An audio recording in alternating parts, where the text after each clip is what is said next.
तीन लोक चूड़ामणि सदा रहो जयवंत, विघ्न हरण मंगल करण तुम्हें नमे नित संत। तीन लोक के चूड़ामणि स्वरूप हैं भगवान। चूड़ामणि जानते हैं किसे कहते हैं? दादी पादी चूड़ामणि किसे कहते हैं?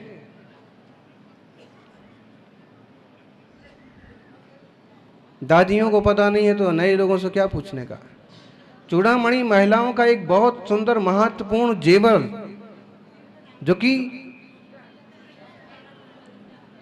चूड़ामणि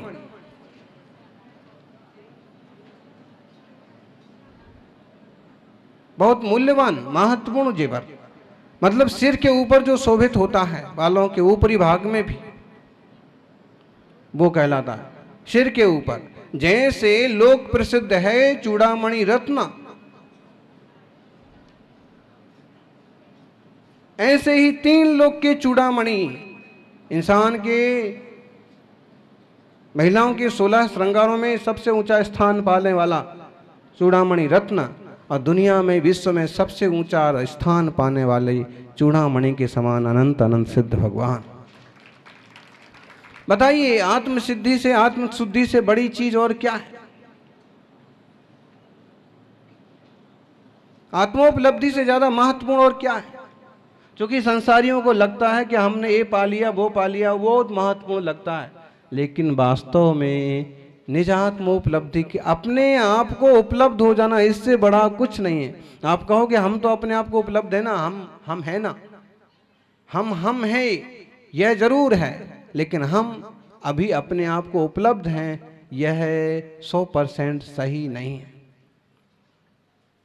समय सार की 18 नंबर की गाथा में एक प्रश्न किया टीकाकार ने कि फर्क क्या है 19 नंबर की गाथा में, आत्मानुभवी और आत्मा का अनुभव नहीं करने वाले में फर्क क्या है? फर्क यह है कि कीड़े मकोड़े भी खाने पीने के लिए अपनी व्यवस्था के लिए दौड़ते रहते हैं, पशु पंछी भी अपने रहने सहने की व्यवस्था के लिए व्यवस्था बिठाते रहते हैं। बहुत ढेरों इंसान हैं जो आत्मा और देह को एक मान करके ही मस्त और मगन रहते हैं, लेकिन यह मैं चैतन्य घन आत्मा हूं, इस तरह की अनुभूति करने वाले विरले जीव हैं। जिन्हें अपने ज्ञान स्वभाव की रुचि हुई है वह आत्मानुभवी हैं, और वह हैं खुद को उपलब्ध। कौन? प्रत्येक जीव का स्वभाव लक्षण क्या है? ज्ञान, सिद्धि, स्वात्मोपलब्धि। स्वात्मोपलब्धि स्वयं आत्मा की उपलब्धि का नाम ही सिद्धि है। और प्रत्येक जीव का स्वभाव क्या है? ज्ञान। ज्ञान के बिना कौन है बताइए? कौन है जिससे ज्ञान ना हो? अभी बात अलग है कि उस अपने ज्ञान का क्या उपयोग कर रहा है, किस तरह की प्रवृत्ति कर रहा है। बहुत लोगों को खबर ही नहीं है कि मेरा स्वभाव, कि मेरा स्वरूप ज्ञान दर्शन चेतना है। बस जी रहे हैं, लेकिन हम क्या हैं उस बात की खबर नहीं, उस बात की पकड़ नहीं है। ढेरों तरह के आवरण पड़े हुए हैं, ओढ़ रखे हैं। ऐसे में सिद्धि, स्वात्मोपलब्धि, स्वयं की अपनी आत्मा की उपलब्धि का नाम है सिद्धि। सिद्धि मतलब क्या? स्वयं की उपलब्धि। जब हम स्वयं ही वो हैं तो क्या हम स्वयं को उपलब्ध नहीं हैं? नहीं है। बहुत बार ऐसा होता है कि घर में ही कहीं सोना चांदी गड़ा रहता है, रुपए पैसे गड़े रहते हैं और हमको ही पता नहीं होता, है ना? कभी कोई बड़े बूढ़े मृत्यु शैया पर पड़े हों और वो कुछ बोलना चाहते हों, कुछ इशारा कर रहे हों, तो पूरे परिवार के लोगों को एक जिज्ञासा हो जाती है कि जरूर कोई बहुत बड़ी बात बताने वाले, कैसे भी करके ये कुछ तो बोल ले, एक आध मिनट तो बोल ले। और कई बार तो फिर ऐसा इंजेक्शन लगवाएंगे कि ऐसी दवा दिलवाएंगे कि भाई थोड़ा तो कुछ बोले।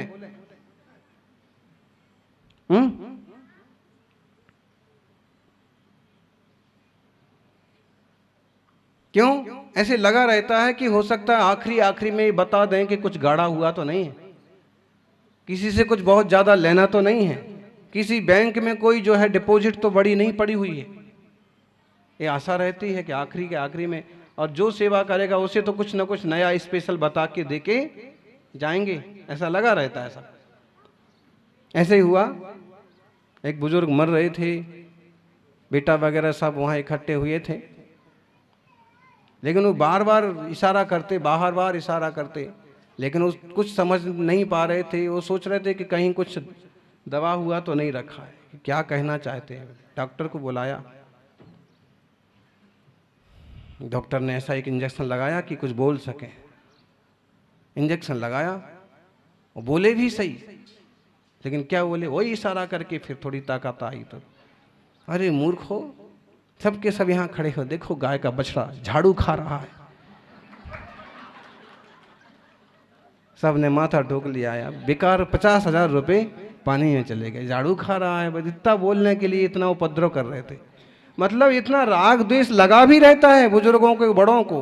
उन्हें ये नहीं है कि अपनी शांति रखो, कि अपनी आंखें बंद करो, अब सब त्याग करो, वो नहीं है। बछड़ा झाड़ू खा रहा, उसकी टेंशन पड़ी हुई है।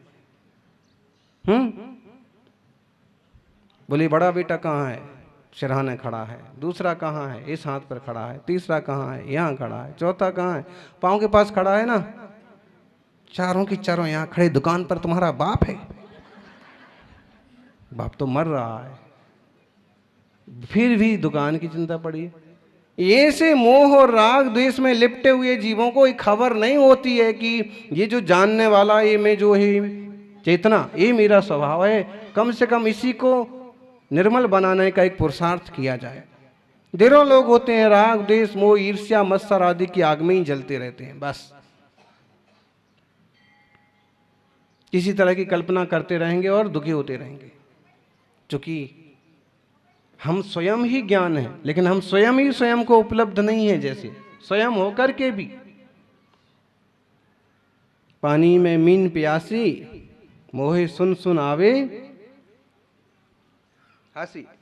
हंसी आती है पानी में रह के मछली अगर प्यासी हो तो, और हम खुद ज्ञान स्वभाव वाले चैतन्य आत्मा होकर के भी, सुख स्वभाव वाले ज्ञानी होकर के भी इधर उधर मारे मारे फिर रहे हैं, ढूंढते फिर रहे हैं कि इससे सुख मिलेगा, उससे मिलेगा। अभी तक तो सुख नहीं हुआ, अब शादी हो जाएगी तो मिल जाएगा सुख। शादी हो गई तो भी नहीं मिला, और झंझटें खड़ी हो गई। फिर सोचे कि चलो बच्चे होंगे तो सुख होएगा, दुकान बाजार में हो जाएगी तो सुख होएगा। वो सब चीजें करता रहता, हर चीज आजमा लेता है, लेकिन सुख हाथ नहीं लगता है। लेकिन जिस चीज को आजमाना चाहिए उस चीज को कभी आजमाता ही नहीं है, कि थोड़ा सा विरक्त होकर के, थोड़ा सा शांत स्वभाव की तरफ दृष्टि करके निर्मल चेतना का अनुभव करें, तो ये जो निराकुलता है यही सच्चा सुख है। आत्मार्थी सज्जनों, सिद्धों ने पाया क्या है, किया क्या है भाई, जो वो थे वही हो गए, स्वरूप को उपलब्ध हो गए।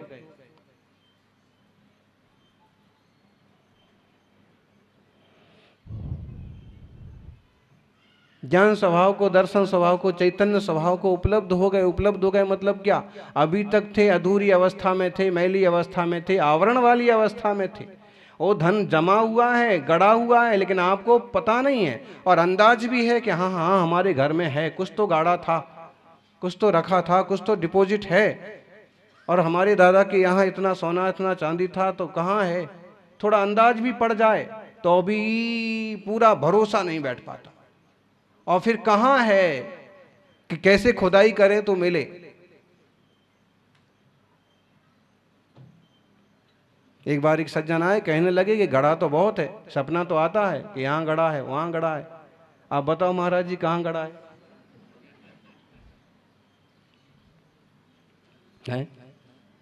अगर हमारी जगह कोई और होता तो कहता कि अरे मेरे को पता हो तो मैं ही खुद के नहीं ले आता, तेरे को कह को बताता। अरे भाई पता पड़ भी जाए अवधि ज्ञानी मुनि राजों को तो वो जंजाल में पड़ते नहीं हैं। क्यों और उलझने बढ़ा रहे हो भाई।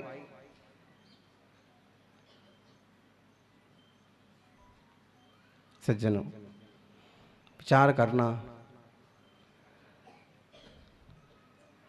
ज्ञानी और अज्ञानी में इतना ही अंतर है कि अज्ञानी भी सारी चीज़ें करता है, लेकिन यह मैं ज्ञान घन चैतन्य सहज शुद्ध स्वभाव वाला आत्मा हूँ, इस तरह की दृष्टि, इस तरह की पकड़, इस तरह की चिंतना उसे नहीं बैठ पाती है। और जिसे इस तरह की पकड़ बैठ जाती है, फिर बाहर की पकड़ उसकी और चीज़ों से ढीली हो जाती है, जो है सन्मार्ग पर चलता है, मोक्ष मार्ग में बढ़ता है। आज हम सिद्ध भगवंतों की पूजा कर रहे हैं, क्यों कर रहे हैं? किन की पूजा कर रहे हैं बताइए आप दोषी जी, किन की पूजा कर रहे हैं आप? अब वो पत्नी की तरफ देख रहा है, बताइए ये तो बताए कुछ कि किसकी पूजा कर रहे हैं, किसकी पूजा कर रहे हैं? दोनों जने बताओ चलो। सिद्ध भगवंतों की पूजा कर रहे हैं, अनंत अनंत सिद्ध भगवंतों की पूजा कर रहे। क्यों कर रहे? क्योंकि वे सिद्ध हो गए, सिद्ध हैं। वे कौन हैं?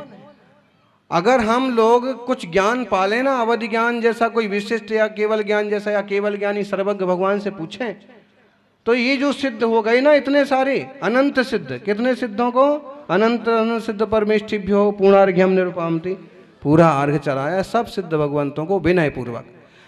और हमें अगर तीर्थंकर सर्वज्ञ के ज्ञान से मालूम भी पड़ जाए ना कि कितने जीव हैं, कौन कौन हैं, तो भी आज हम इतने बुद्धिमान हो गए कि इस टाइप का बैर भाव पाले बिना ही अर्घ चढ़ाएंगे कि धन्य है वो जीव कि सिद्ध हो गए, शुद्ध हो गए। वैसी हमारी निर्मलता बढ़े, वैसे हमारी शांति बढ़े, वैसे हमारे वैर विरोध टूटे, तो जीवन आनंदमय बनेगा।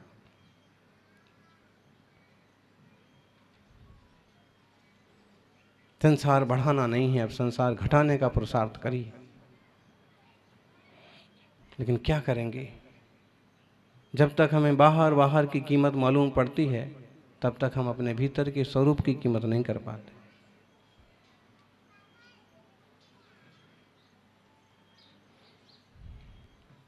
एक कहानी आपने सुनी होगी, और आपने तो क्या सुनी होगी भगवान जाने।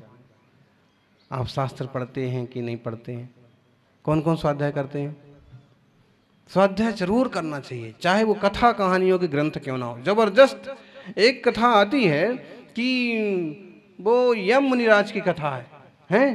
पिछले भाव में उनने क्या किया था कि अपना दुश्मन मान करके और हत्या कर दी थी एक श्रावक श्राविका की। दुश्मनी तो बन जाती ना किसी न किसी बात को लेकर के, स्त्री को लेके, पैसे को लेके, धन को लेके।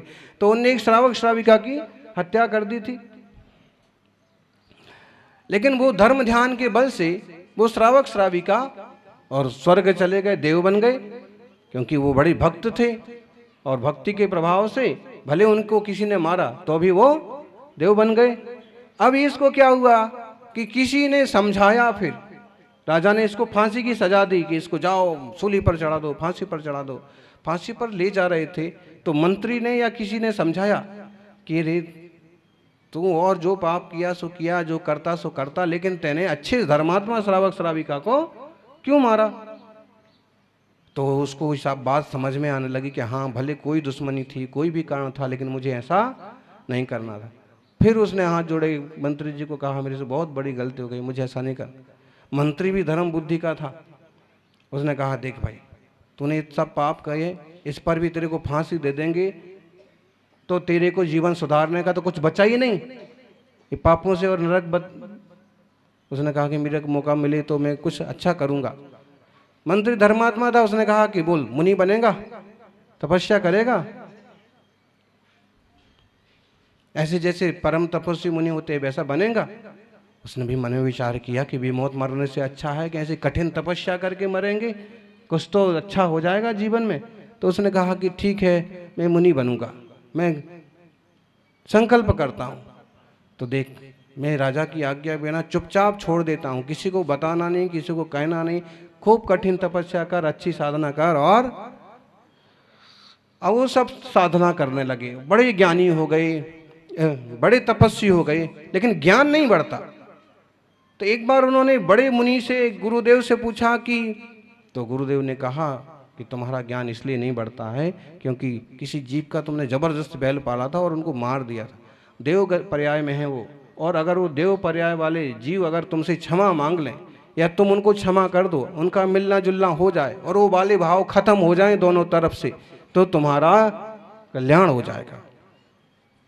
तो फिर बस वो तपस्या करते रहे, ज्ञान तो नहीं बढ़ता लेकिन तपस्या करते रहे, इधर से उधर उधर से उधर हैं। एक बार ऐसा हुआ कि कहीं एक मुनिराज को केवल ज्ञान हुआ, तो देवता लोग अपने अपने विमान से उन केवल ज्ञानी मुनिराज की पूजा को जा रहे थे। ये मुनिराज भी जंगल में ऐसी कठिन तपस्या कर रहे थे, तो देवता इनकी भी दर्शन करने लगे। ऐसा हुआ कि एक विमान आके इनके ऊपर ठहर गया। देवता मुनिराज के ऊपर से विमान नहीं गुजरता, रिद्धिधारी कठोर तपस्वी मुनि हो तो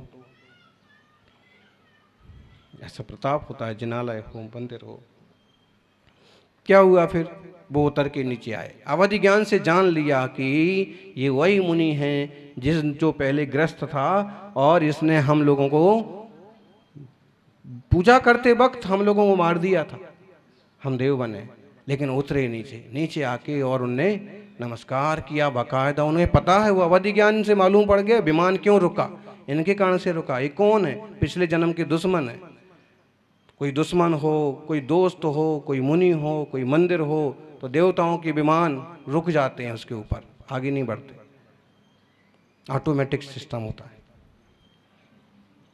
जान लिया तो भी आके बाकायदा नमस्कार किया।